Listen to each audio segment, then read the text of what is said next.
Hi, welcome to the Heather Penny podcast. We're excited to have you here. We've got some great guests joining us, a lot of profound wisdom and insight that I think you're going to learn a lot, because I know we get to learn from one another and we just get to join our collective wisdom together and move out into this world so that we can get more clarity, more confidence, and more courage.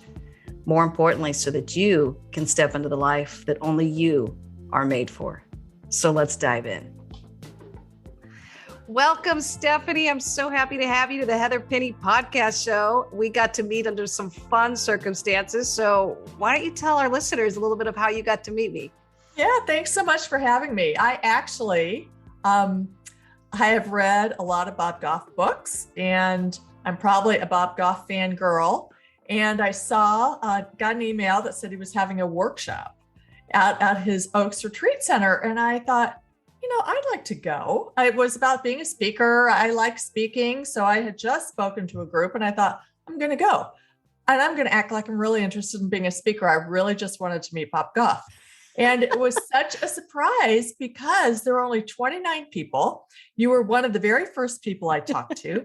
And I have to say, I came away thinking, Bob's great, but the people I met were so interesting. Yes. And it really started this kind of new journey for me, which I never would have expected. I just went there with the book for him to sign.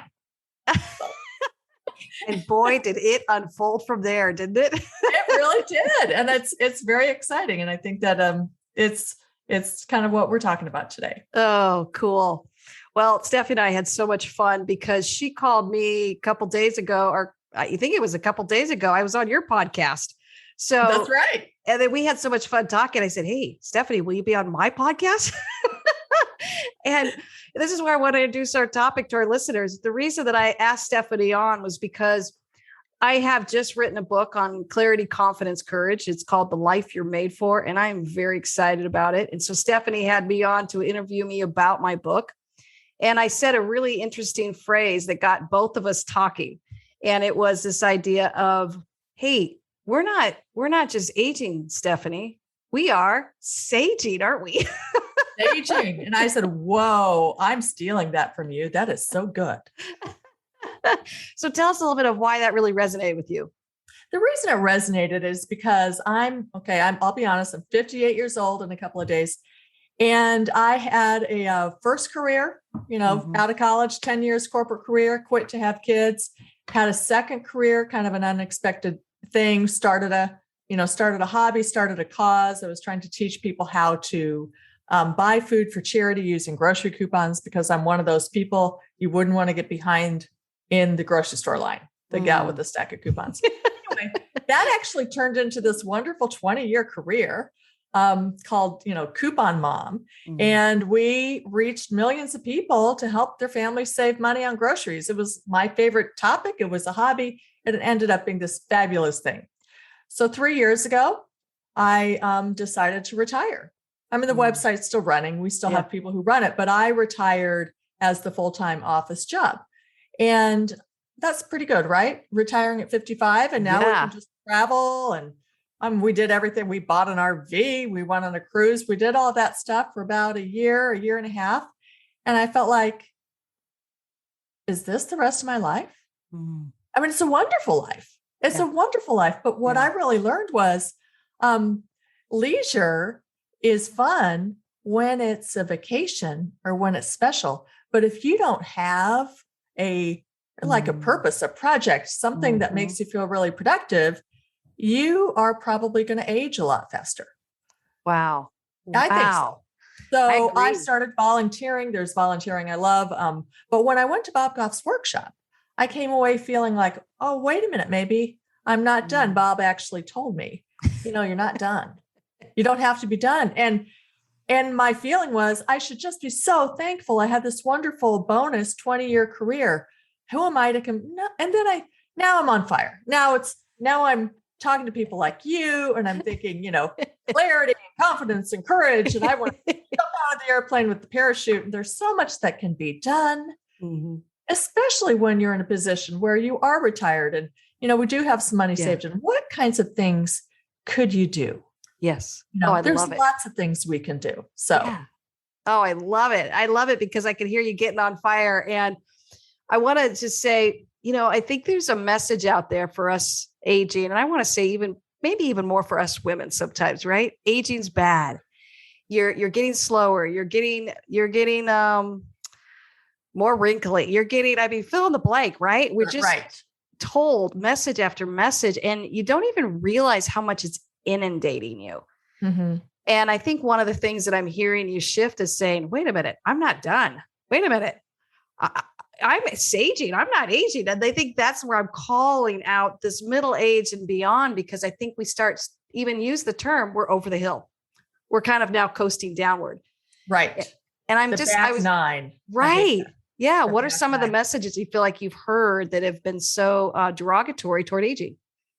As women, look at appearance. Mm-hmm. Oh my gosh.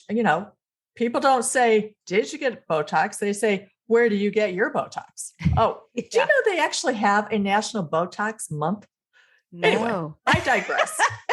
I'm not criticizing Botox. Okay. I'm not. Yeah. But you'd like to live for a little bit more then, didn't you? You have to live for a little bit more. And with aging, we have to accept certain things. For example, I was a runner my entire life. About 4 years ago, just, injuries, and come on, our bodies get worn out. So I just shifted.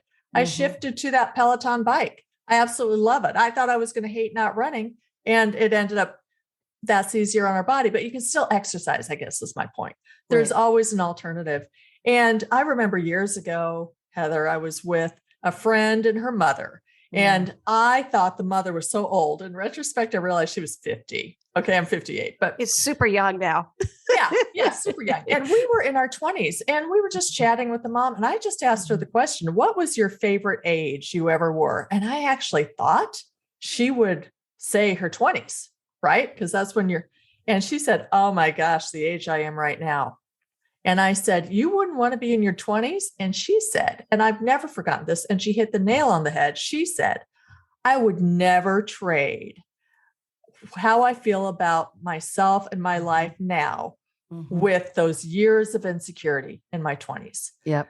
So, when I look back, if I could talk to my younger self, I would say, especially, I'm 30 years later, so I can appreciate this, but don't worry so much. Don't question yourself so much. Don't compare yourself to others so much. Sandra Stanley, Andy Stanley's wife, has a phrase I love. Like, if God was looking at you, God would say, you're fine because you're mine. Oh, I love it. If we could just really, in our 20s, if we could get to the place of how we feel now, which is like, I'm kind of fully baked. Yeah, I'm working on stuff, but it's not filled with those insecurities. There's this confidence. Yeah. Like, God has a purpose for our life, and he created us, and he loves us, and he knows us. And why am I questioning what he created? Right. Oh, and I love it. I would much rather have a few wrinkles and have that perspective than, and in my 20s, I can remember we actually quoted Glamour magazine. Glamour magazine was our Bible. You remember the fashion do's and don'ts? Am I dating myself here? Yeah. I remember those. Even Teen Magazine, we were always taking those quizzes, thinking we were going to find the perfect spouse or the perfect boyfriend at the time. They were so deep. Now I feel sorry for the young gals. They're so inundated with stuff. I hope I don't offend anyone. They're like The Bachelor. Yeah, that's what life is. Yeah. But there's so much more, isn't it? So as you're moving into this saging, and I can hear you getting on fire, and I think that's why we had so much fun talking, because when you don't have those things holding you back, those insecurities, those fears, your identity feels a little unstable. You don't have anything that holding you back. And you have that combined with a passion. Isn't this the fun season of life? Exactly. Well, Heather, exactly. Yeah. And so as I said, I still have my Coupon Mom website. I still have this email newsletter. I realized I have a little bit of a platform. I had my unbelievable, dream come true. All right. Yeah. And then I meet people. I call them, like, my podcast is, join us for conversations with inspiring people doing amazing things. And I look and I think, I wonder if that person needs a little boost. They're doing amazing things. Is there something that I can do? Like, I connected with an author. I just finished her book a few days ago. It was one of those books that kind of is a little bit life change, rocks your world. You're like, wow, this is amazing. I reached out to her. I asked if she'd come on my podcast. And as it turns out, she's doing these really cool things with women in Africa, fair trade. They're making jewelry. I have a website that reaches, thousands of people. And she said, could we promote their jewelry on your website? I'm like, absolutely, yes. And she said, we'll pay you a commission. I'm like, no, you're not paying me a commission. You want as much profit as possible to go to these women in Africa. But Heather, that's what is cool. It's like, finally, I'm at a position in my life. I don't need your commission. I actually do have a platform, and here's a great way to use it. Oh, it's beautiful. Oh, yes. Yeah. And that just kind of organically grew out of coupons. And now you're realizing, oh my word, this has got a huge reach. I'm looking into my passion, my purpose. I'm looking into the second half of my life when I've earned my stripes everywhere and I've earned every wrinkle and every gray hair, right? That's right. That's right. That's right. So, and when you think about over your life, how many people have lifted you up? Yeah. I'm working on a book and I have a chapter called Pivotal People. And I kind of drilled it down to, there were 4 individuals who, if they had not stepped into the story would not have happened. It would have ended. So there are lots of people who help you along the way, but these were pivotal people. And so I feel like I'm in a position in my life. Could I be a pivotal person for somebody? That gives me goosebumps. The idea of that. Could I be okay? So now I'm looking for people. That's what I'm doing. Like that author I told you about. I met you at a workshop. I'm going back to another workshop. There's so many people doing inspiring things. They inspire us, amazing things. They're trying to make a difference. And I know how they feel because 20 years ago at the beginning of my thing, I felt like that. It was this crazy concept. I was just a crazy lady. I had a big dream, but I had no money and I had no, extra time. I had 2 little kids, but there were enough people who kind of crowd surfed me that I did, I eventually went on the Oprah Winfrey show, which was way to bury the lead, Stephanie. Exactly. This is the first time hearing of this. And you know what? That was like 8 years into it because it was the recession. It was 2008 and they needed a grocery saving expert. And I was one of the few people who had been on TV doing it. They called me on a Wednesday night. Okay. I know it, but I'm going off on a tangent, but I answer my office phone. It's 8:30. Who's calling me at 8:30 p.m. on a Wednesday night? And the woman on the phone says, "This is Hillary. I am a producer with the Oprah Winfrey Show." Oh my gosh, that still gives me and I just said, in my head, I said, "Dear God, please let me say exactly what she wants to hear." 2 days later, they were at my house. We filmed a story, but that was, oh my goodness. Even though we were 8 years in, that little 6 minutes on that show, I don't even know how to describe it. It just changed everything. Wow. So I'm not Oprah Winfrey, but is there a way so I do believe that I have the time, I have the resources, maybe a platform, maybe we'll grow this platform. I just would love to lift people up because I know how much it means on the other end. Yeah. Yeah. I love that. Love that. When you talk about lifting people up, specifically, where do you want to lift them up? Well, everyone has a dream. So when you talk to people and they have a dream, there's always a stumbling block. A stumbling block might be they've got a newsletter with 200 people. Well, I have one with 50,000. Okay. Maybe they don't have a website. Maybe they don't have money. Okay. And so I'm really praying to be open to discovering these possibilities. I'm going back to another workshop at Bob's Oak Center. I know I'm going to meet people. I mean, there were so much. Do you remember how many people were on fire for their dreams at that workshop? I do remember that. And I remember thinking the same thing. I'm like, I love Bob, but wow, the people that are attracted to Bob, which is beginning to hit me. That's what we get to do is we sage. I mean, how cool is that? And we used to just think, oh, it's everybody else, right? Everybody else that we get to be influenced by. They're the cool ones. They're the ones that are really changing my life. And all of a sudden it's dawning on me. I'm 51. We are becoming those people. We've got to step it up and we got to really own our saging and not our aging and sit there, keep, counting our wrinkles or our gray hair or whatever the 5 pounds we're putting on.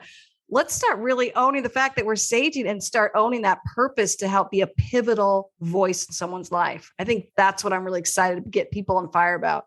Yeah, I love that. And when you think about where you were at the beginning of your journey, I mean, look how many, look, when you're at the beginning of a journey, you were so full of big ideas. Yeah. But you just, are probably under-resourced.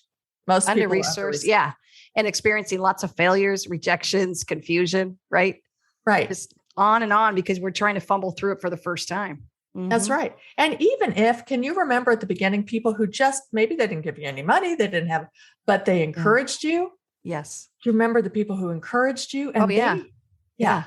The things they said, I can remember one sentence someone would say to me, which I have not forgotten in 20 years, and they have no idea the impact of that one encouraging sentence. Do you remember what it was? Yes, I do. Do you want to share it? Yeah. One man, I'd been bringing food to charity because I bought all this food for charity with coupons, and I brought it every day, and I was teaching the other volunteers how to do it. And there was an elderly man at the charity, and he came up to me and he said in a very quiet voice, "Stephanie, you are an angel. Wow. Thank you for what you're doing." And he hugged me. You know what? I'm not an angel, but that sweet man gave me such encouragement that day. Yeah. Like, okay, this matters. I'm just one person bringing food every day, but this nice man noticed it. Yes. And he made me feel like it mattered, even though it was a small thing, in the big picture is a small thing. It was a huge thing to me, and he could see it was a huge thing to me. So anyway, it doesn't have to, it's little things we say to people can really spur them on. Oh, I just love that. And you don't even know when they need to hear it, right? Maybe we're just kind of thinking through, oh, I'm just doing what I feel like I want to do. And it's just easy for me. And I had no idea it's influencing someone and becoming that. I love your phrase, a pivotal moment. And I have one I'm thinking of in my mind where it wasn't too long ago. It was probably about 6 months ago.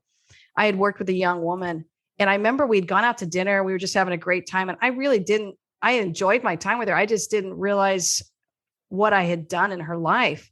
And she gets up and we go to hug each other, say goodbye. And she whispers in my ear, "You have no idea how much you changed my life."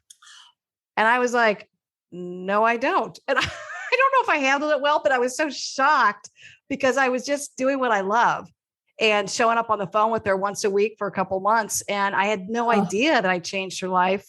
And I had no idea that I was that influential. And I kind of made a joke. I go, "Oh, maybe I should write a book." I don't know if I handled it well. Which I did. But I was like, I still think about that. And I go, I didn't know I was a pivotal person. I just was kind of skipping along, starting my coaching company and beginning to realize I have almost this wake behind me. And I need to be aware of that and look back, because I am now moving into an arena where I looked at other people thinking, oh, they're the mentors. Oh, they're the developers. Oh, they're the teachers. And Stephanie, we're becoming those people. We're actually the grown-ups. I hate to tell you. It's like when it really hit me, no, we're the grown-ups. We're the grown-ups. We can't go on the downward slide or with the downhill yet. We got to stay fired up because we got to be able to give back and really be a pivotal person. Not that that's our goal. Not that it's our goal to kind of have this ego thing to say we're going to be out there and just be the best with everybody, but we are definitely wanting to step into it and say anything we can do to be coming along in that moment to support you when you need it. Lucky me, lucky us, right? That's right. Lucky us. And it's really paying attention. Mm-hmm. And the other thing is, you talked about this one person said this to you. Well, everybody, you don't have to, everyone in their lives has a wake of people behind them, of lives they're impacting. And they don't realize it. My father said to me years and years ago, I would get emails from people when I had the website. That would make me cry. I would cry at a Hallmark commercial. But anyway, I would get these emails, and just a single email could really inspire me for a long time. And I said, I told my father that, and he said, God gives you glimpses of encouragement like that, but you could never possibly handle knowing all of it. You couldn't handle knowing that wake of people whose lives you've impacted. But sometimes you get a little bit of a reminder because we need to keep doing it. And so much of it is just paying attention. And I think that's what why I wanted to meet Bob Goff so much. I mean, in Mm-hmm. reading his books, he's taught me so much about pay attention, take the time, don't miss who's right next to you or who you might bump into. Take, more than a couple of minutes to talk to someone because you'll just discover something wonderful. And one thing about being, older and being retired is I have a lot more time to do that. You know what? I always had the time. When I was busy, I still had those extra couple minutes. I just wasn't taking it. We all have those extra, but yeah, it's like letting the person in front of you in traffic. I always let them in now. Where am I going? Yes, I could take a beat. I could take an extra 5 seconds. Well, I'm so glad you took the time with me because you reached out and then we had this fun connection. And then I got to hear about what you got to accomplish and I got inspired. It's just amazing what little seeds we start. We have no idea how they're going to be watered, whether it's in a company or a business, an entrepreneur project, or whether it's actually in a relationship or working with people or dropping off coupons or dropping off food. And in my case, I coach and I work with people. I don't know who I'm influencing, sometimes who I'm not, but some people will come back to me just even years later and say, when you said that comment, I thought, my goodness, I cannot be worried about aging. I have to really be focusing on the saging because that will take us out of the game, won't it? Right. And it's really wisdom, right? Yeah. So maturity and wisdom, which sadly, you can't snap your fingers and get it in your 20s. You try. I mean, it does take years. I always remind myself of this. I have 2 sons in their 20s. I wish I could get this in their head. I'm like, gosh, it took me 30 years to figure it out. You're so right. But honestly, I mean, I wouldn't, there are some people who have aged better than I have in terms of the whole wrinkles thing, but it doesn't matter. It doesn't matter. It doesn't matter. And, like everything, as you mature, you get less self-focused, ideally. And more others, ideally. Yes. More others focused. And the more others focused we get, my gosh, look at Mother Teresa. Did she worry about wrinkles? No, she did not. Exactly. And do we all think she's wonderful? Of course we do. Yes. So as we kind of wrap up here, I'm going to ask a question. I'll answer it first. So I'll buy you a little bit of time because I'm putting you on the spot, Stephanie. But when I'm thinking about saging, and I'll be honest, we all have our dark moments where we're like, darn it, how many gray hairs do I have to have? How many wrinkles are, I'm not going to lie to you. I have my vanity at times myself. Absolutely. But, something that keeps pulling me forward to focus on saging versus aging is really this idea of staying curious in life, staying curious about what I don't know, staying curious with people, staying curious with even my husband that I've known for 28 years. There's still stuff that I get to learn and kind of grow with him, staying curious about my kids, staying curious about where I get to develop and grow as a coach in my company, where it's going to take me, the people. All of this is something that I realize I'm reaching for that really cultivates this idea of saging versus aging. So what cultivates saging for you? Well, for me, it is the freedom of not having to worry. Like I said to you, I don't have to worry about if my thing makes any money. I don't have to make any money. And the freedom of, I'm not going to worry about what they think about me. Yeah. The stuff I used to worry, but the stuff that used to suck the energy out of your cause. Now, to me, I honestly feel, and I know this is crazy, but Bob Goff does this to you. I had 2 really exciting careers, but I honestly feel like I'm on the brink of an even better one. Oh, how exciting. Whatever this is, we're, we don't even have a name for it yet. Coupon Mom and Friends. It's this whole idea of seeking out people and seeing how we can connect, how we can learn from each other, how we can lift each other up. So I'm so happy to have met you. And I was so, I got off our podcast call and I thought, oh my gosh, seriously, that's what a podcast is? I get to talk to interesting people for half an hour. Wow, this is great. Why didn't I discover this sooner? So I appreciate so much that you had me on yours and I am learning from you and I appreciate that. Oh, thank you, my fellow saging person. And we're going to commit to saging together. And I can't wait to see where you are in a year, because with that freedom, with this new passion, with resources, with nothing holding you back. I mean, I think you're going to have some fun and I'm really looking forward to kind of just saying, hey, Stephanie, what are you up to in 2022 or maybe even 2023? I want to just see where this all leads you, where it takes you. And you too. I'm interested and excited for your book. Oh. Your book is going to be fabulous. I can't wait to send it to both my kids and for me to read it. Oh, thank you, my friend. So for all my listeners, you can find my book at any of the big stores, Amazon, Barnes & Noble, Target. You can also just go straight to my website. It'll direct you to that. And on my website, heatherpenny.com, I've got lots of free stuff. I've got articles, blogs. You can also access my podcast from there as well. So thank you so much for joining us today, Stephanie. It's been a Thanks pleasure. For having me. It's been great. Goodbye. Take care, everyone. Keep saging, not aging.